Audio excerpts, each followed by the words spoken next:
കോൺഗ്രസ് പ്രസിഡൻ്റായ വനിതകളെക്കുറിച്ച് പഠിക്കാം. ചരിത്രത്തിൽ ആദ്യമായി കോൺഗ്രസിൻ്റെ പ്രസിഡൻ്റായ വനിത ഒരു വിദേശിയാണ്.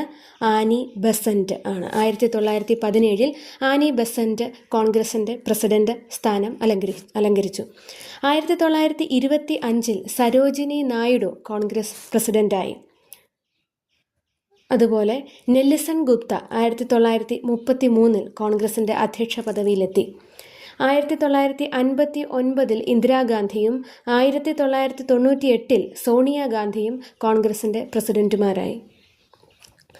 ഈ പേരുകൾ ഒരു ക്രമത്തിൽ ഓർത്തിരിക്കണമെങ്കിൽ ഇങ്ങനെയൊന്ന് കണക്ട് ചെയ്യാൻ ശ്രമിക്കുക.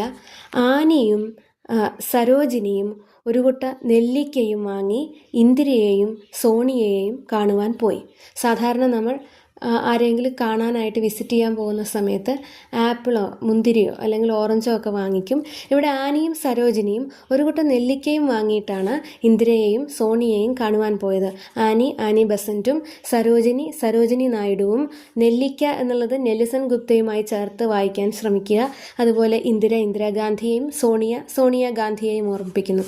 അപ്പോൾ ഈ വിധത്തിൽ ഈ പേരുകളൊന്ന് യോജിപ്പിച്ച് ഒരു ശരിയായ ഓർഡറിൽ ഓർത്തിരിക്കാൻ വേണ്ടി ശ്രമിക്കുക.